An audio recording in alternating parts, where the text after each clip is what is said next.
English philia YouTube ചാനലിലേക്ക് എല്ലാവർക്കും സ്വാഗതം. കേരള PSC എക്സാമിന് തയ്യാറെടുക്കുന്നവർക്കായി ഇംഗ്ലീഷ് ഗ്രാമർ കംപ്ലീറ്റ് ആയി പഠിപ്പിക്കുന്ന യൂട്യൂബ് വീഡിയോ സീരീസിലെ 22ാമത്തെ വീഡിയോയിലേക്ക് എല്ലാവർക്കും സ്വാഗതം. ഇന്ന് നമ്മൾ പഠിക്കാൻ പോകുന്നത് ആക്റ്റീവ് ആൻഡ് പാസീവ് വോയിസ് ആണ്. ആക്റ്റീവ് വോയിസും പാസീവ് വോയിസും.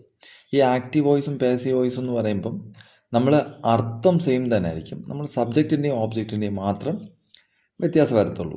മനസ്സിലായോ? ഇതിനകത്ത് നമ്മൾ എല്ലാ സെൻറ്റൻസും ആക്റ്റീവാണ്. നമ്മൾ ഒരു സെൻറ്റൻസ് ആക്റ്റീവ് വോയിസിൽ നിന്നും പാസീവ് വോയിസിലോട്ട് മാറ്റാൻ നമുക്ക് ഓബ്ജക്റ്റ് വേണം.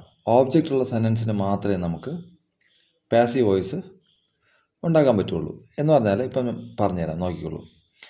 Active voice it gives importance to the subject. നമ്മളിപ്പോൾ സബ്ജക്റ്റിന് ഇമ്പോർട്ടൻസ് കൊടുത്തൊരു സെൻറ്റൻസ് പറയുകയാണെങ്കിൽ നമ്മൾ ആക്റ്റീവ് വോയിസ് എന്ന് പറയും. അത് നമ്മൾ കോമൺ ആയിട്ട് പറയുന്ന എല്ലാ സെൻറ്റൻസും ആക്റ്റീവ് വോയിസ് തന്നെയാണ്. എക്സാമ്പിൾ നോക്കൂ. Rohan writes a novel. Rohan rights novel എന്ന് പറഞ്ഞാൽ എന്താ? റോഹൻ ഒരു നോവൽ എഴുതുന്നു. ക്ലിയർ അല്ലേ? റോഹൻ ഒരു നോവൽ എഴുതുന്നു. അത് നമ്മൾ ആക്റ്റീവ് വോയിസ് എന്ന് പറഞ്ഞാൽ നമ്മൾ സബ്ജക്റ്റ് ആദ്യം തന്നെ എഴുതിയിട്ടുണ്ട്. ക്ലിയർ ആണല്ലോ? ഇനി പാസീവ് വോയിസ് നോക്കൂ. It gives importance to the object. നമ്മൾ ഓബ്ജക്റ്റിന് ഇമ്പോർട്ടൻസ് തരുവാണെങ്കിൽ നമ്മളതിനെ പാസീവ് വോയിസ് എന്ന് പറയാം. അപ്പം നമുക്ക് ഇതിൽ നിന്ന് തന്നെ നമുക്ക് മനസ്സിലാക്കിക്കൂടെ, നമുക്ക് ഓബ്ജക്റ്റ് ഉണ്ടെങ്കിൽ ഓബ്ജക്റ്റിന് ഇമ്പോർട്ടൻസ് കൊടുക്കണം. ഓബ്ജക്റ്റ് ഉണ്ടെങ്കിലല്ലേ നമുക്ക് ഓബ്ജക്റ്റിന് ഇമ്പോർട്ടൻസ് കൊടുക്കാൻ പറ്റുള്ളൂ. അപ്പോഴേ നമുക്ക് പാസീവ് വോയിസ് ആവുള്ളൂ. അപ്പം നമുക്ക് ഓബ്ജക്റ്റ് ഇല്ലാത്ത സെൻറ്റൻസിനെ നമുക്ക് പാസീവ് വോയിസ് ആക്കാൻ പറ്റില്ല. ഫസ്റ്റ് ഇപ്പം I am walking on the road. On the road എന്ന് പറയുമ്പം അത് ഓബ്ജക്റ്റ് അല്ല. അപ്പം ഓബ്ജക്റ്റ് അല്ലെങ്കിൽ നമുക്കതിന് എന്ത് ചെയ്യാൻ പറ്റില്ല? പാസീവ് വോയിസിലോട്ട് കൺവേർട്ട് ചെയ്യാൻ പറ്റില്ല. ക്ലിയർ ആണല്ലോ? നോക്കിക്കോളൂ, എക്സാമ്പിൾ നോക്കിക്കോളൂ. A novel is written by Rohan. ഇവിടെ നോക്കൂ, നമ്മൾ ആദ്യം സബ്ജക്റ്റിന് റോഹൻ റൈറ്റ്സ് എ നോവൽ എന്ന് പറഞ്ഞു. ഇവിടെ എ നോവൽ, ഇവിടെ നോക്കൂ, റൈറ്റ്സ് കഴിഞ്ഞിട്ട് എ നോവലാണ് വന്നേക്കുന്നത്. A novel is written by Rohan. A novel is written by Rohan. ഒരു നോവൽ രാഹുൽ എഴുതുന്നു അല്ലേ? ഇവിടെ ആദ്യം നമ്മൾ രാഹുൽ ഒരു നോവൽ എഴുതുന്നു എന്ന് പറഞ്ഞു. ഇവിടെ ഒരു നോവൽ രാഹുൽ എഴുതുന്നു എന്ന് പറയാം. ക്ലിയർ ആണല്ലോ? അതായത് നോവലിന് നമ്മൾ ഇമ്പോർട്ടൻസ് കൊടുത്തു. ഇവിടെ നോക്കൂ, ഓബ്ജക്റ്റ്, ഞാൻ പറഞ്ഞു ഓബ്ജക്റ്റ് വേണം. ഓബ്ജക്റ്റ് വന്നാൽ മാത്രമേ നമുക്ക് എന്ത് ചെയ്യാൻ പറ്റുള്ളൂ? പാസീവ് വോയിസ് എഴുതാൻ പറ്റുള്ളൂ. അത് നിങ്ങൾ ഓർത്തിരിക്കണം. ഓബ്ജക്റ്റ് ഇല്ലാത്ത സെൻറ്റൻസിനെ നമുക്ക് പാസീവ് വോയിസ് ആയിട്ട് കൺവേർട്ട് ചെയ്യാൻ പറ്റത്തില്ല. അത് നിങ്ങൾ ഓർക്കണം. പിന്നെ ഇതിനകത്ത് നമ്മൾ ഓബ്ജക്റ്റ് കണ്ടുപിടിക്കാനറിയണ്ടേ? സബ്ജക്റ്റ് നമുക്കറിയാം. ഒരു വ്യക്തിയോ വസ്തുവോ നമുക്ക് സബ്ജക്റ്റ് എന്ന് പറയാം. ഓബ്ജക്റ്റ് എന്താ? ആ പ്രവൃത്തി അനുഭവിക്കുന്ന ആൾ, ഒരു ആക്ഷൻ്റെ ഫലം അനുഭവിക്കുന്ന ആളിനെയാണ് നമ്മൾ ഓബ്ജക്റ്റ് എന്ന് പറയുന്നത്. അത് നമുക്ക് പെട്ടെന്ന് കണ്ടുപിടിക്കാൻ എന്താ ചെയ്യേണ്ടത്? ഹൂം ഓർ വാട്ട് എന്നുള്ള ക്വസ്റ്റ്യന് ആൻസർ കിട്ടുവാണെങ്കിൽ നമുക്ക് അതിനെ ഓബ്ജക്റ്റ് എന്ന് പറയാം. ഹൂം ഓർ വാട്ട് എന്ന് പറഞ്ഞാൽ എന്താ? ആരെ അല്ലെങ്കിൽ എന്ത് അല്ലേ? ഇവിടെ നോക്കൂ, ഇവിടെ നമ്മൾ ചോദിക്കേണ്ട ക്വസ്റ്റ്യൻ എന്താ? റോഹൻ റൈറ്റ്സ് എ നോവൽ എന്നാണ് നമ്മൾ പറഞ്ഞത്. റോഹൻ എന്ത് എഴുതുന്നു? നോക്കൂ, എന്ത് എന്നുള്ള അർത്ഥമുണ്ട്. എന്നിട്ട് ഇനിയിപ്പോൾ നോക്കുള്ളൂ, രാമ കിൽഡ് രാവണ. രാമൻ ആരെ കൊന്നു? ആരെ കൊന്നു അല്ലെങ്കിൽ വധിച്ചു. ക്ലിയർ ആണല്ലോ? അപ്പം നമുക്ക് ആരെ അല്ലെങ്കിൽ എന്ത് എന്ന ക്വസ്റ്റ്യൻ ആൻസർ കിട്ടിക്കഴിഞ്ഞാൽ നമുക്ക് അത് ഓബ്ജക്റ്റ് ആണെന്ന് പറയാം. ഇവിടെ നോക്കൂ, I am walking on the road. ഞാൻ ആരെ നടന്നു ചോദിക്കാൻ പറ്റുമോ? ഇല്ല. ഞാൻ എന്ത് നടന്നു? രണ്ടിനും ആൻസർ ഇല്ലല്ലോ. അപ്പം നമുക്കത് ഓബ്ജക്റ്റ് അല്ല എന്ന് നമുക്ക് മനസ്സിലായി. അതായത് ഓബ്ജക്റ്റ് വരണമെങ്കിൽ നമ്മൾ ഹൂം ഓർ വാട്ട് എന്ന ക്വസ്റ്റ്യന് ആൻസർ കിട്ടുവാണെങ്കിൽ നമുക്ക് എന്ത് ചെയ്യാൻ പറ്റും? അത് നമ്മൾ ഓബ്ജക്റ്റ് ആണെന്ന് പറയാൻ പറ്റും. എക്സാമ്പിൾ ഇപ്പം ഞാൻ പറഞ്ഞു, Rohan writes a novel. Rohan എന്ത് എഴുതി? ഏതെങ്കിലും ഒന്ന് മതി കേട്ടോ. ഏതെങ്കിലും ഹൂം, ആരെ അല്ലെങ്കിൽ എന്ത് എന്നുള്ള ക്വസ്റ്റ്യന് ആൻസർ കിട്ടും. രണ്ടിലെങ്കിലും ഒന്നിന്. ഇവിടെ നോക്കൂ, റോഹൻ എന്ത് എഴുതി? നോവൽ എഴുതി. ക്ലിയർ ആണല്ലോ? ഓക്കെ. അടുത്ത സെൻറ്റൻസ് നോക്കുമ്പോൾ നമുക്ക് അടുത്തതും കൂടെ മനസ്സിലാവും. ഹൂം വെച്ചിട്ടുള്ളത് മനസ്സിലാവും. ക്ലിയർ ആണല്ലോ? ഒരു കാര്യം കൂടെ ഉണ്ട് ഇമ്പോർട്ടൻ്റ്. ബൈ. നിങ്ങൾ നോക്കൂ, ഈ പാസീവ് വോയിസിനകത്ത് a novel is written by Rohan. Written കഴിഞ്ഞിട്ട് ബൈ റോഹൻ വന്നിട്ടുണ്ടല്ലേ? റോഹന് മുന്നേ, സബ്ജക്റ്റിന് മുന്നേ ബൈ വരണം. അത് വളരെ ഇമ്പോർട്ടൻ്റ് ആണ്. നിങ്ങൾ ഈ ബൈ കണ്ടു കഴിഞ്ഞാൽ, ഒരു പേരിനോ സബ്ജക്റ്റിനോ മുന്നേ ഒരു ബൈ കണ്ടു കഴിഞ്ഞാൽ നിങ്ങൾ അത് മനസ്സിലാക്കണം. അത് പാസീവ് വോയിസ് ആണ്. അപ്പം കൺഫ്യൂഷൻ വരത്തില്ല. ഈ നമ്മൾ വെർബിൻ്റെ കാര്യം നമ്മൾ പിന്നെ ടെൻസ് വൈസ് നമ്മൾ വളരെ വൃത്തിയായിട്ട് പഠിക്കും. ഇപ്പം നമ്മൾ പറഞ്ഞ ഒരു ഐഡിയ കിട്ടില്ല. ടെൻസ് മാറ്റം വരുമെന്ന് വെർബ് മാറ്റം വരുമെന്ന് നമുക്കറിയാം. അത് നമുക്ക് ഒരു കാര്യം ഓർത്തിരിക്കണം, പാസീവ് വോയിസിൽ എപ്പോഴും V3 വരത്തുള്ളൂ. തേർഡ് അല്ല, V3 വരത്തുള്ളൂ. റിട്ടൺ നോക്കൂ, റൈറ്റ്, റോട്ട്, റിട്ടൺ. ഇപ്പം നമ്മളിവിടെ രണ്ട് കാര്യം പഠിച്ചു. ഒന്ന്, ഓബ്ജക്റ്റ് വേണം. ഓബ്ജക്റ്റ് ഉണ്ടെന്ന് എങ്ങനെ മനസ്സിലാക്കാം? ഹൂം അല്ലെങ്കിൽ വാട്ട് എന്ന ക്വസ്റ്റ്യൻ ചോദിക്കണം. ആരെ അല്ലെങ്കിൽ എന്ത് എന്ന ക്വസ്റ്റ്യൻ ആൻസർ കിട്ടുവാണെങ്കിൽ നമുക്കത് ഓബ്ജക്റ്റ് ആണെന്ന് പറയാം. ആൻസർ കിട്ടിയില്ലെങ്കിൽ അത് ഓബ്ജക്റ്റ് അല്ല. ക്ലിയർ ആണല്ലോ? ഇനി രണ്ടാമത്തെ കാര്യം, ബൈ എഴുതണം. നമ്മൾ വെർബ് കഴിഞ്ഞിട്ട് സബ്ജക്റ്റിന് മുന്നേ നമ്മൾ വെർബ് എഴുതും. ക്ലിയർ ആണല്ലോ? പക്ഷേ ഇവിടെ അത് ഓബ്ജക്റ്റ് ആയിട്ടാണ് വന്നേക്കുന്നത്, ബൈ രോഹൻ. ക്ലിയർ ആണല്ലോ? ക്ലിയർ ആണെന്ന് വിശ്വസിക്കുന്നു. ഇനി ആക്റ്റീവ്, മൂന്നാമത് അടുത്ത ആക്റ്റീവ്, രാമ കിൽഡ് രാവണ. ഇവിടെ നോക്കൂ, രാമ ആരെ വധിച്ചു? കണ്ടോ? ആരെ? രാവണനെ, അല്ലേ? രാവണനെ വധിച്ചു. ക്ലിയർ ആണല്ലോ? അപ്പം ആരെ അല്ലെങ്കിൽ എന്ത് എന്നുള്ള ക്വസ്റ്റ്യൻ ആൻസർ കിട്ടിക്കഴിഞ്ഞാൽ നമുക്ക് എന്ത് പറയാം? ഓബ്ജക്റ്റ് ഉണ്ട്. അപ്പോൾ രാവണ നമുക്ക് ഓബ്ജക്റ്റ് ആണെന്ന് അറിയാം. അപ്പം നമുക്ക് പാസീവ് വോയിസ് എങ്ങനെ എഴുതാം? രാവണയെ നമ്മൾ ഫസ്റ്റ് എടുക്കും. Ravana was killed by Rama എന്ന് പറഞ്ഞാൽ രാവണനെ രാമൻ വധിച്ചു. അങ്ങനെ വരും. ആദ്യം രാമൻ രാവണനെ വധിച്ചു എന്ന് പറഞ്ഞു, ഇവിടെ രാവണനെ രാമൻ വധിച്ചു. ഇത്രയും വ്യത്യാസമേ ഉള്ളൂ. നമ്മൾ ഇമ്പോർട്ടൻസ് ആർക്കാണോ കൊടുക്കുന്നത് അത് നമ്മൾ ആദ്യം പറയും. അതിനാണ് ആക്റ്റീവ് വോയിസും പാസീവ് വോയിസും. ഇപ്പം ഓബ്ജക്റ്റിന് ഇമ്പോർട്ടൻസ് കൊടുത്താൽ നമ്മൾ പാസീവ് വോയിസ് എന്നും, സബ്ജക്റ്റിന്, അതായത് കോമൺ ആയിട്ട് നമ്മളെല്ലാം പറയുന്നതെല്ലാം ആക്റ്റീവ് വോയിസ് ആണ്. ക്ലിയർ ആണല്ലോ? ഇനി ഒരു സെൻറ്റൻസ് കൂടെ, ഐ പ്ലേ ക്രിക്കറ്റ്. ഇവിടെ നിങ്ങൾ തന്നെ പറയൂ. ഇവിടെ നോക്കൂ, ഐ പ്ലേ ക്രിക്കറ്റ്. ഇവിടെ നമ്മൾ ആദ്യം ചോദ്യം ചോദിക്കണം. ഇവിടെ ഇത് ക്രിക്കറ്റ് ഓബ്ജക്റ്റ് ആണോ എന്ന് അറിയാൻ വേണ്ടിയിട്ട് ഒന്നുകിൽ നമുക്ക് ഓബ്ജക്റ്റ് കണ്ടാൽ മനസ്സിലാവണം, അല്ലെങ്കിൽ നമ്മൾ ചോദിക്കും, ഞാൻ എന്ത് കളിക്കുന്നു? എന്ത് കളിക്കുന്നു അല്ലേ? എന്ത് കളിക്കുന്നു? അപ്പം ക്രിക്കറ്റ് കളിക്കുന്നു. ക്ലിയർ അല്ലേ? ക്ലിയർ ആണോ? അപ്പം ഞാൻ എന്ത് കളിക്കുന്നു? ക്രിക്കറ്റ് കളിക്കുന്നു. ഇനി നമ്മൾ പാസീവ് വോയിസിലാക്കണമെങ്കിൽ എന്ത് ചെയ്യണം? നമ്മളിതിന് ആദ്യം എന്തെഴുതും? ഓബ്ജക്റ്റ് ആദ്യം വരണം, അല്ലേ? ക്രിക്കറ്റ് ആദ്യം എഴുതി. അത് കഴിഞ്ഞിട്ട് എന്തെഴുതണം? ക്രിക്കറ്റിനനുസരിച്ച് വേണം നമ്മൾ എന്ത് കൊടുക്കുക? വെർബ് കൊടുക്കുക. അത് നമ്മൾ ടെൻസിൽ പഠിച്ച പോലെ തന്നെയാണ്, അതിനൊരു മാറ്റം വരത്തില്ല. അപ്പോൾ ക്രിക്കറ്റ് വന്നാൽ എന്തെഴുതണം? ഈസ്. Cricket is. എന്നിട്ട് ഞാൻ എന്ത് പറഞ്ഞു? ഒന്നുകൂടെ പറഞ്ഞു, V3 വളരെ ഇമ്പോർട്ടൻ്റ് ആണ്. നമ്മൾ എല്ലായ്പ്പോഴും V3 വരത്തുള്ളൂ ഇതിനകത്ത്. അപ്പം പ്ലേഡ്. അപ്പം ക്രിക്കറ്റ് ഈസ് പ്ലേഡ്. പിന്നെ ഒരു കാര്യം കൂടെ നമുക്ക് വളരെ ഇമ്പോർട്ടൻ്റ് ആണ്, ബൈ വളരെ ഇമ്പോർട്ടൻ്റ് ആണ്. ബൈ വരും. പിന്നെ ഐയുടെ സ്ഥാനത്ത് എന്ത് വരിക? ഐ വരത്തില്ല, മീ വരും. ഇവിടെ നോക്കൂ, cricket is played by me. എന്തുകൊണ്ടാണ്? ഇത് ഐ നമ്മൾ സബ്ജക്റ്റായിട്ട് സബ്ജക്റ്റീവ് പ്രോനൗണും ഓബ്ജക്റ്റീവ് പ്രോനൗണും ഉണ്ട്.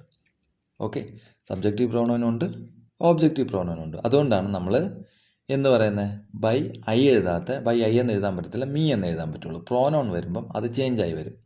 അത് എങ്ങനെയാണ് ചേഞ്ച് ആവുന്നത് നമുക്ക് പഠിക്കാം. അതാണ് മൂന്നാമത്തെ റൂള്. നമ്മൾ ഒരു റൂൾ എന്താ പഠിച്ചത്? പാസീവ് വോയിസിലോ ഒരു സെൻറ്റൻസ് ആക്റ്റീവ് വോയിസിലുള്ള സെൻറ്റൻസിനെ പാസീവ് വോയിസിലാക്കാൻ ആദ്യം നമുക്ക് ഓബ്ജക്റ്റ് വേണം.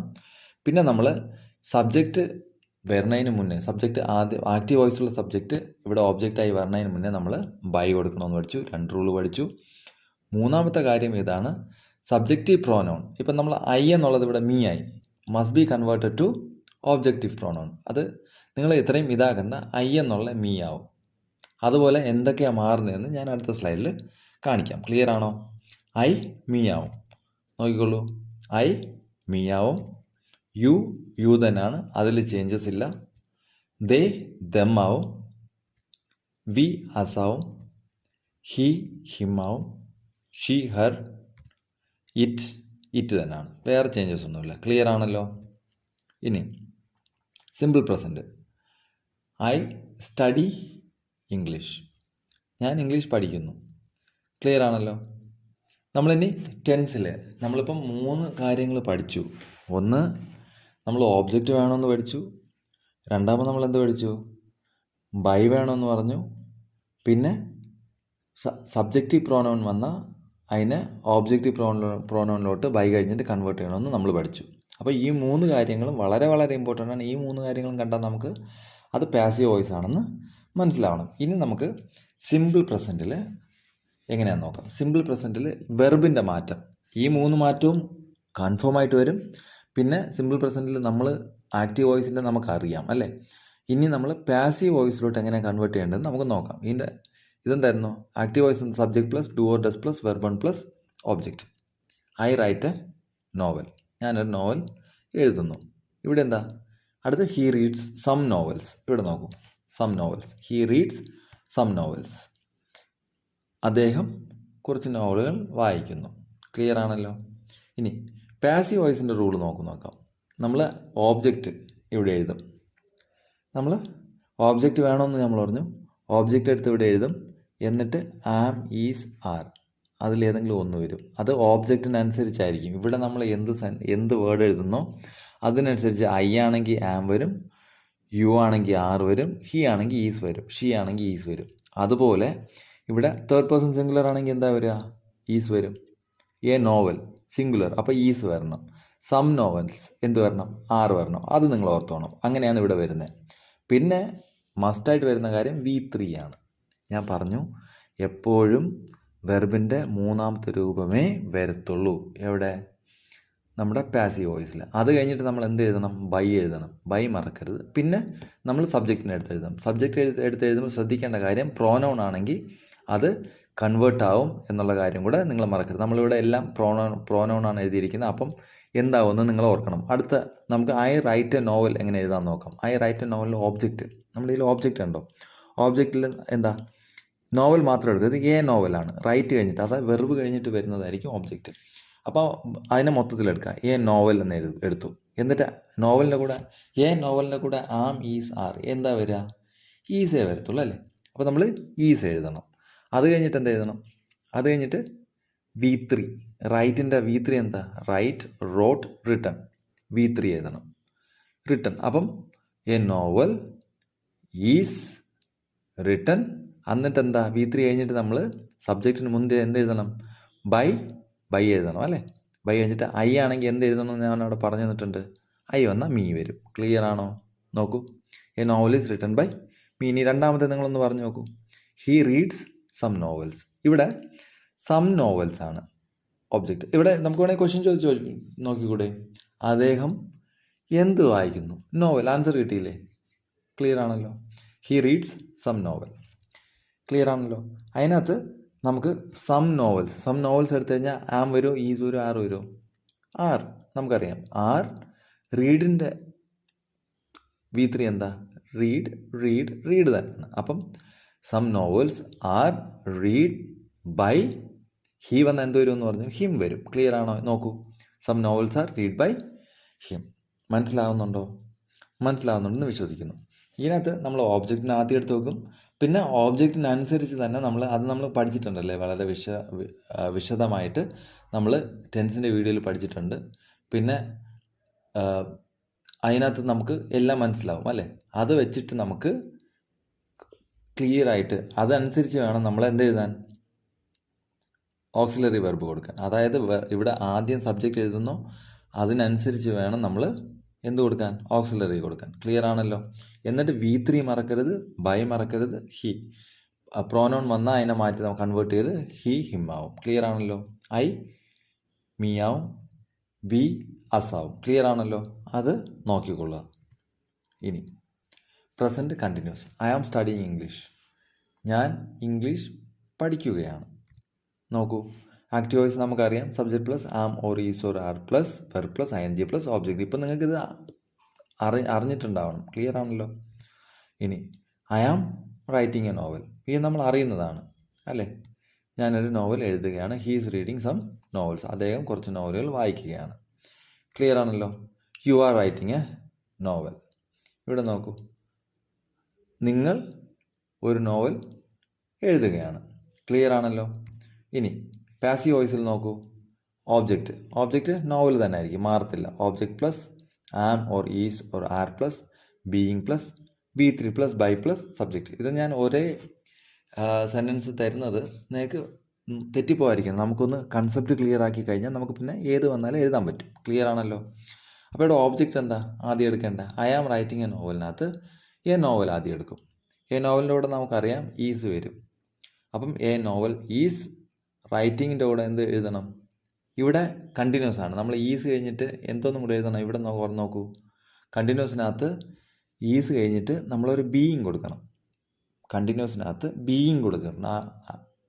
എ നോവൽ ഈസ് ബീയിങ്, പിന്നെ എന്ത് വരണം? V3. റൈറ്റിൻ്റെ V3 എന്താ? വെർബിൻ്റെ, നമുക്ക് തന്നിരിക്കുന്ന വെർബിൻ്റെ V3. റിട്ടൺ ബൈ എന്താ? Me.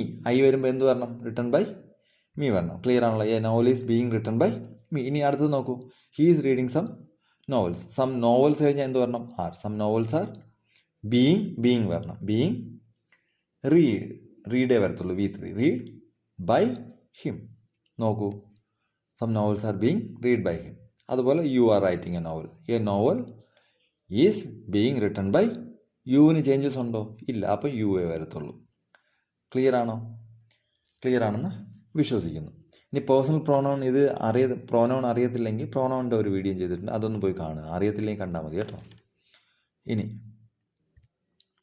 Present perfect. I have studied English. ഞാൻ ഇംഗ്ലീഷ് പഠിച്ചിട്ടുണ്ട്.